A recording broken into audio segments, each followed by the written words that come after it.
원세대 예배를 준비하면서 떠오르는 단어가 환대였습니다. 환대. 환대를 뜻하는 성경의 표현은 헬라어로 필로크세니아라고 하는 단어인데요. 이 단어가 사용되는 성경 구절은 신약의 로마서 12장에 보면 성도에 쓸 것을 공급하며 손 대접하기를 힘쓰라라고 할 때 이 필로크세니아라고 하는 단어가 사용됐고, 히브리어 13장에도 보면 손님 대접하기를 잊지 말라라고 할 때도 이 단어가 사용되었습니다. 디도서 1장에도 나그네를 대접하며 할 때도 이 필로크세니아 이 단어가 사용되었습니다. 환대에 대해서 묵상하면서 오늘 본문인 창세기 18장 말씀과 또 선한 사마리아인 이야기가 나오는 누가복음 10장 말씀이 떠올랐습니다. 그래서 제가 이제 온세대 예배는 좀 미리 이렇게 기획하고 준비하는 일들이라서 제가 이제 그러고 있는데 얼마 전 그 전도학 박사과정으로 논문을 쓰고 있는 후배 목사님이 이제 우연히 이렇게 만나서 이야기를 나누다가 논문 주제가 뭐냐고 제가 물어봤더니 환대입니다 그러더라고요. 그래서 환대, 전도학적이라서 환대. 그래서 제가 또 신기해서 그럼 혹시 그 성경 모티브는 창세기에 아브라함이 손님 대접하는 거하고 선한 사마리아인 이야기 아닌가? 그랬더니 어떻게 하셨어요? 그러더라고요. 환대에 대해서 이렇게 보면 성경에 많은 부분들이 있는데 제가 이제 묵상했던 부분이 딱 그 두 부분인데 그 친구가 그걸 하고 있다는 겁니다. 그래서 저는 더 이상 고민하지 않고 하나님이 그거 설교하라나 보다라고 하셔서 그런 마음이 들어서 오늘 말씀을 함께 나누려고 합니다. 환대, 이름만 들어도 누가 나를 환대해줬다, 나를 잘 맞아줬다, 좀 기분 좋지 않습니까? 오늘 교회 오시면서 여러분 환대받는 느낌 받으셨습니까? 뭘로 받으셨어요? 이것만 봐도 막 흐뭇하지 않습니까? 이게 여전도회 연합회에서 거의 한 8여 전도회 중심으로 다른 분들도 막 참여하고 그랬는데 한 주간 내내 고심하며 그렇게 만드셨어요. 잘하셨죠? 우리 박수 한번 하겠습니다. 자, 여러분은 들어오시면서 교회가 무슨 일이 있구나, 이게 뭐 특별한 날이구나, 온 세대 예배뿐만이 아니라 오늘이 이제 대림절 첫 번째 주간이라서 이렇게 하고 있는 겁니다. 자, 이럴 때 이걸 보고 여러분은 좀 뭔가 다르구나라고 하면서 어떤 그런 느낌을 받고, 또 이거 하느라고 열심히 한 분들은 이렇게 박수 쳐주고 격려하면서 그래, 어떤 분이 그러시더라고요. 힘들지 않으세요? 그랬더니 그냥 즐거운 마음으로 했어요. 그러시더라고요. 그러면서 또 잘했다 하고 하는 이야기를 할 때 신나고 그런 거거든요. 이게 바로 환대의 영성입니다. 그렇지만 요즘 우리는 환대가 사라진 시대를 솔직히 살고 있습니다. 얼마 전 아내가 갱신 요청한 신용카드가 발급되었는데 다른 곳으로 배송되었다는 문자가 왔답니다. 그래서 문의사항이 있으면 어디로 전화를 하라 그래서 전화를 했더니 아내 이름을 무슨 고객님 안녕하십니까? 그러면서 이렇게 막 얘기를 하더래요. 그래서 제 카드가 잘못 갔다는데요. 그랬더니 그러면서 비교적 주소나 이런 것도 다 알고 있으면서 얘기를 해서 하다가 아무래도 느낌이 쎄하고 말투도 이상하고 그래서 그냥 겁이 나서 전화를 탁 끊었답니다. 잘했죠. 탁 끊었어요. 그리고 나서 카드 회사에다 전화를 했답니다. 했더니 카드 발급 신청하신 건 맞는데 이제 유효기간이 끝나면 이제 재발급 신청하잖아요. 맞는데 아직 카드는 발송되지 않았습니다. 그렇더래요. 그러니까 이거는 뭔가 이상한 거잖아요. 근데 그 얘기를 사실 저는 비슷한 사연을 우리 교회 어느 권사님 통해서 들었습니다. 목사님, 제가요, 그럼 제 카드가 서울 어디로 가 있다 그래가지고, 왜 글로 갔지? 그러고서 또 전화했더니 정보 다 알려달라고 해서 제법 많이 알려줬대요. 그리고서 전화를 끊고 나서 아무래도 이상해서 가족들하고 자녀들한테 얘기했더니 엄마 큰일 났다고 막 그래가지고 그 신분증이고 카드고 다 재발급을 받는 수고를 했다는 겁니다. 제가 이야기를 아내한테 분명히 했거든요. 그 똑똑한 그 권사님이 그랬더라고 막 그랬어요. 그랬더니 아이고 어떻게 그런 일이 있었어. 그랬는데 아내도 그냥 뭔가에 홀린 것처럼 그렇게 돼버린 거예요. 제가 이 이야기를 설교에 준비했는데 어제 쿠팡에서 문자 받으신 분들 꽤 있지 않으십니까? 저 어제 밥 먹으러 가는데 문자 왔어요. 고객님의 개인정보가 유출됐습니다. 그날 저녁에 우리나라에 3,700만 명의 신용정보가 다 날아갔다는, 다 어디로? 어떤 직원에 의해서 넘어갔다는 거예요. 쿠팡 모르시는 분은 이게 무슨 얘기인지 모르실 수 있는데 3,700만 명이면요, 웬만한 그 온라인 거래하는 분들은 그냥 다 가입했다고 보시면 되는 겁니다. 자, 이렇게 된 겁니다. 그러다 보니까 그런 생각이 들더라고요. 아니, 정말 정상적인 업무와 관련된 전화도 의심부터 하게 생겼구나라고 하는 그런 생각이 들었습니다. 실제로 이런 경험들을 누구누구 통해서 몇 번 들으면 우리는 이제 타인에 대한 관심이 좀 줄어들고, 그리고 낯선 사람에 대해서 경계하게 됩니다. 무슨 전화 한번 받아도 이거 보이스피싱 아닐까 막 그렇게 되는 거죠. 결국 현대인들은 점점 대문을 걸어 잠그고 타인과 엮이는 것을 두려워하는 개인화된 시대를 살게 된다는 겁니다.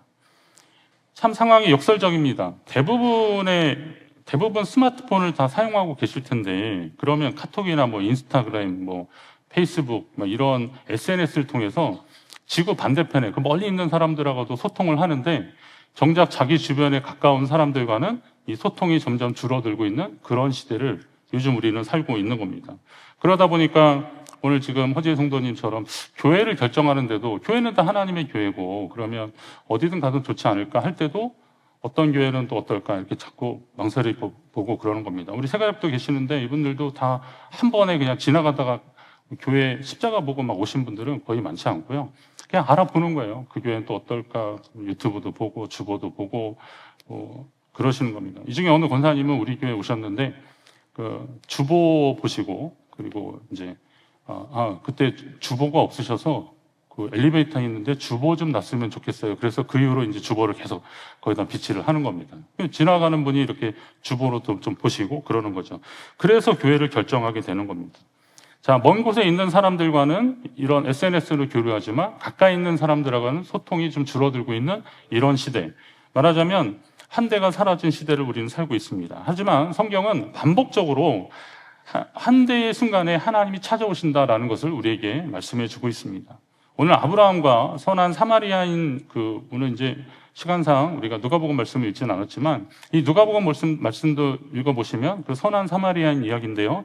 여기에서 이게 단순한 환대가 단순한 친절을 좀 넘어서 하나님의 임재를 경험하는 신앙적 행위다라는 것을 우리에게 또 알려주고 있습니다. 친절을 넘는 아브라함의 환대의 경우를 한번 잘 보시면 중동 지역의 한낮은 너무 뜨겁습니다. 한낮에 사람들이 거의 돌아다니질 않습니다. 근데 아브라함도 그 더위를 피해서 나무 그늘 안에 이렇게 쉬고 있는데 맞은편에 낯선 사람 셋이 서 있는 겁니다. 지나가고 있는 거죠. 이 땡볕에 누가 지나가는 것을 보기만 해도 좀 안쓰러워서 아브라함이 그들에게 달려가서 99세나 된 노인이 몸을 땅에 굽혀 인사합니다. 그냥 지나가지 말고 나한테 잠깐만 좀 머무시라. 내가 물을 떠올 테니 발을 씻고 계시면, 여기 좀 쉬고 계시면 떡이나 이렇게 음식을 좀 대접하겠습니다. 그럴 기회를 나한테 달라고 간절히 부탁합니다. 그리고 급히 집으로 가서 아내에게 속히 떡을 만들라고 부탁합니다. 그리고 또 기름지고 좋은 송아지를 잡아서 하인들에게 요리해 달라고 합니다. 본문을 잘 읽어보시면 곧, 속히, 급히라고 하는 단어가 계속 나옵니다. 아브라함이 지금 손님들을 어떤 마음으로 대접하는지를 짐작할 수 있는데 마음은 조금 그냥 급하죠. 왜냐하면 지나가던 사람들이었으니까 자기 집에 너무 오래 지체하면 안 되니까 급히, 곧, 속히 뭐 이런 단어가 나올 정도로 아브라함의 마음이 표현된 겁니다. 그렇지만 신속하지만 대충 차려내는 것이 아니라 가장 좋은 것으로 기름지고 좋은 송아지를 잡아서 요리해 준 것을 보면 이게 신속하지만 대충이 아니라 자기 최선을 다해서 대접하려고 하는 아브라함의 마음을 알 수 있습니다. 여기에 나오는 사람들을 또 보십시오. 아브라함 그리고 그의 아내, 종들에게 부탁을 합니다. 말하자면 아브라함의 집에 속해 있는 식솔들 모두가 이 나그네들을 대접하는데 다 동원이 되고 있는 겁니다. 이것은 말하자면 환대는 그만큼 모든 사람의 관심과 사랑이 필요하다는 겁니다. 혹시 여러분들 중에서 친구가 우리 집에 좀 들어오라고 그래서 갑자기 예고 없이 그러면 어떻게 막 그래도 그냥 와서 차 한잔하고 가라고 막 그랬어요. 그래서 들어갔는데 친구의 아내가 시큰둥하고 애들은 나와보지도 않고 막 그러면 마음이 어때요? 야, 나 빨리 갈게. 그리고 막 나오는 거죠. 그런데 만약에 언제 들어갔는데 반갑게 맞아주시고 또 친구가 애들 다 불러내서 야, 이거 아빠 친구다. 빨리 인사 한번 해라. 그러면 마음이 어때요? 걔네들도 또 와서 안녕하세요. 밝게 인사하면 어때요? 예, 지갑이 열리지 않습니까? 너가 걔구나 라고 하면서 반가워하는 거잖아요. 교회도 그런 곳이 아닐까요? 몇몇 사람이 아니라 모두의 한대가 필요한 것입니다. 아브라함이 이처럼 극진히 대접했더니 놀라운 이야기를 듣습니다. 아내 사라에게 아들이 있으리라라는 말을 듣는데 하나님이 사실 이건 앞서 말씀하신 것입니다. 17장에도 말씀하시는데요. 그런데 오늘 18장에 다시 한번 확인시켜 주십니다. 자, 그렇다고 아브라함이 꼭 무언가를 바라고 나그네를 환대한 것은 아니었습니다. 그는 히브리서 말씀으로 보면 부지 중에 천사를 대접한 이들이 바로 아브라함 아닙니까? 그냥 자기가 그렇게 하는 것이 보통 그의 모습이었습니다. 그가 천사인지 뭐 그런 걸 따질 것이 아니라 뭔가를 바랄 것이 아니라 평소에 그는 하던 대로 지나가는 나그네에게 환대를 했을 뿐입니다. 자, 아브라함의 환대는 누가 오느냐보다 내가 어떻게 맞이하느냐가 더 중요한 사례를 보게 되는 겁니다. 어떤 단순한 친절을 넘어서 정말 주님의 마음으로 아니면 믿음의 마음으로 누구를 환대하는 그런 자세가 필요합니다. 사마리아인 이야기도 많이 들어보셨을 겁니다. 사마리아인 이야기는 경계를 넘는 환대다라고 그렇게 볼 수 있습니다. 이건 뭐냐면 여기에서 하나님을 사랑하고 내 이웃을 사랑하라라는 주님의 말씀에 그러면 이웃을 사랑하라 그러니까 그러면 내 이웃이 누굽니까? 라고 물어보는 율법 교사의 질문에서 이 이야기가 시작됩니다. 그러니까 영생을 얻으려면 어떻게 하면 좋습니까? 그랬더니 하나님 사랑하고 이웃을 사랑하라. 그러니까 그럼 내 이웃은 누굽니까? 라고 율법 교사가 물어봅니다. 근데 이 질문이요, 잘 들어보시면 과연 내가 누구까지 사랑해야 되는 겁니까? 라는 거예요. 이웃은 내가 아닌 남이라는 건 알겠는데 그럼 나는 누구까지 사랑해야 되는 거냐? 라는 것이 율법 교사의 질문이었습니다. 그러자 예수님이 오늘 이 강도 만난 사람 이야기를 해주는 겁니다. 예루살렘에서 여리고로 거기가 이제 해발 차이가 있어서 내려간다는 표현이 맞습니다. 내려가는데 그 길을 보시면 이제 성지순례나 뭐 이렇게 화면으로 보시면요, 진짜 이렇게 그냥 이렇게 황량합니다. 그런데 거기에 강도들이 있었던 거예요. 그래서 이 강도들이 지나가는 나그네들을 공격해서 그들의 겉옷을 뺏었다는 것은 유대인들에게서 겉옷은 그게 뭐 모포, 담요도 되고 이 밤에 막 춥기 때문에 이게 굉장히 중요한 토지품 중에 하나인데 이걸 뺏기고 또 거의 뭐 맞아 죽을 정도가 된 겁니다. 그것은 다 뺏겼다는 것을 의미하는 겁니다. 자, 그래서 누군가 도와주지 않으면 죽게 된 그런 사람입니다. 자, 그런데 제사장이나 레위인은 자신들의 종교적 의무 때문인지 그냥 피하여 지나갔다 그랬습니다. 그 길로 내려가다 그를 보고 피하여 지나가고 그랬습니다. 종교적 의무라는 것은 레위인이나 제사장들은 그들이 그 일을 하기 전에 시체를 만지면 안 되는 겁니다. 그러면 자기도 부정하게 됐다 그래서 그러면 자기가 이제 그렇게 하게 되면 저 사람이 죽을 것 같은데 괜히 만졌다가 주검을 손에 대면 자기가 제사장 직무를 못하니까 다른 이유는 있었어요. 그래서 가까이도 안 가고 그냥 피해서 갔다는 겁니다. 자, 그런데 지금 사마리아 사람이 지나가다가 그걸 보게 된 겁니다. 그리고 나서 그 가던 길을 멈췄습니다. 그리고 불쌍히 여겨서 상처를 치료해주고 자기가 타던 나귀에, 짐승인데 뭐 나귀죠. 나귀에 태우고 그를 여관에 데려가서 치료하다가 자기는 이제 갈 길을 가면서 혹시 비용이 더 들면 이 사람 잘 돌봐주는데 비용이 들면 내가 오는 길에 더 지불해 주겠다라고 아주 최고의 극진한 그를 대접을 하는 겁니다. 잘 아는 사람도 아니잖아요. 모르는 사람이잖아요. 근데 결정적으로 사실 유대인과 사마리아인 사이는 원수 관계였습니다.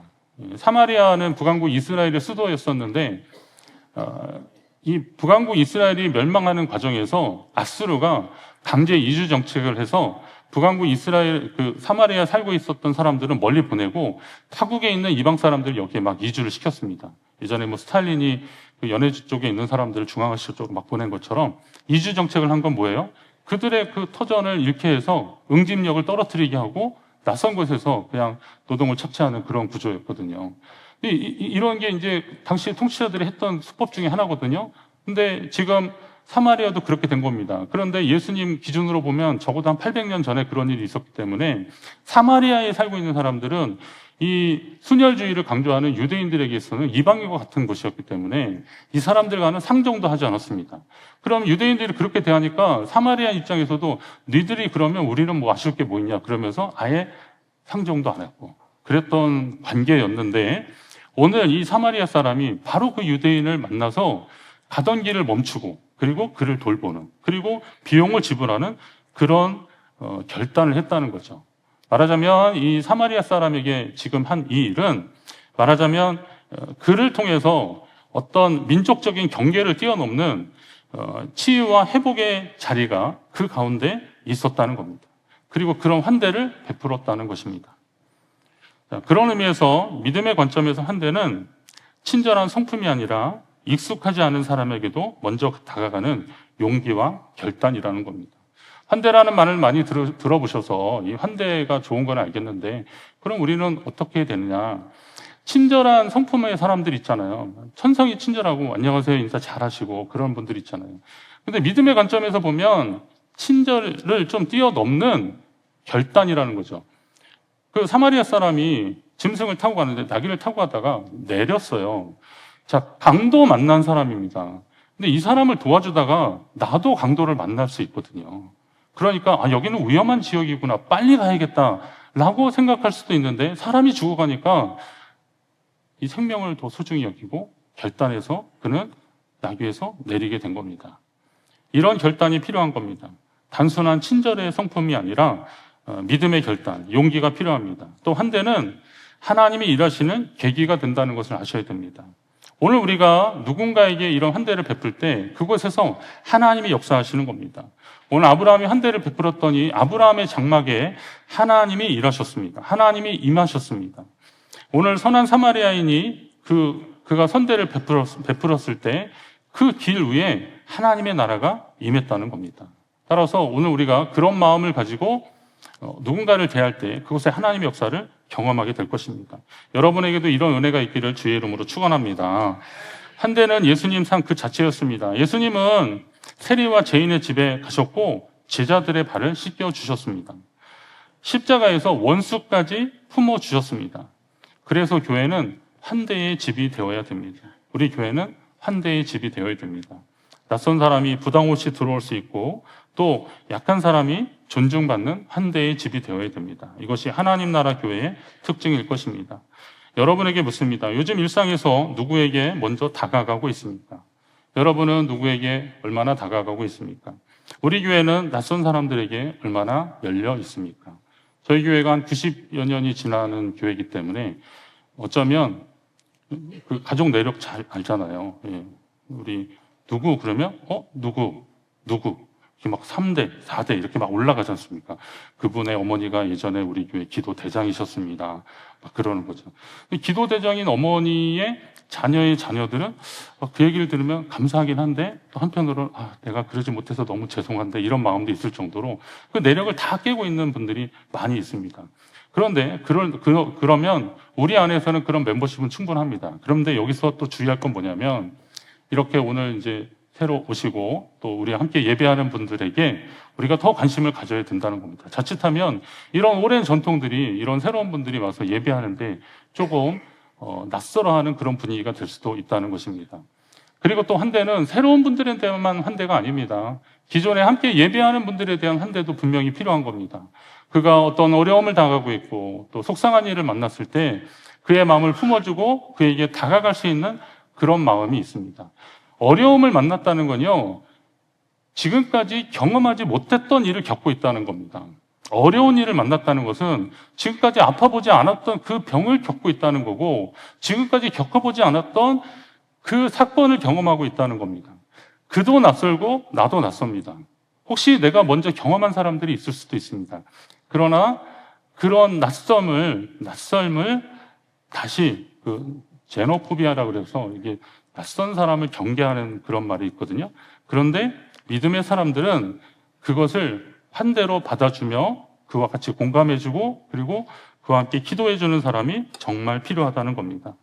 내 주변에 내가 사랑해야 될 이웃이 누군가, 내 이웃이 누굽니까? 라고 오늘 율법교사는 물어봤잖아요. 근데 오늘은 우리는 적어도 내 이웃이 누군가, 내가 누구를 사랑해야 될 거가 아니라 그 낯선 사람 옆에 다가가서 이웃이 되어주기를 우리는 힘써야 될 것입니다.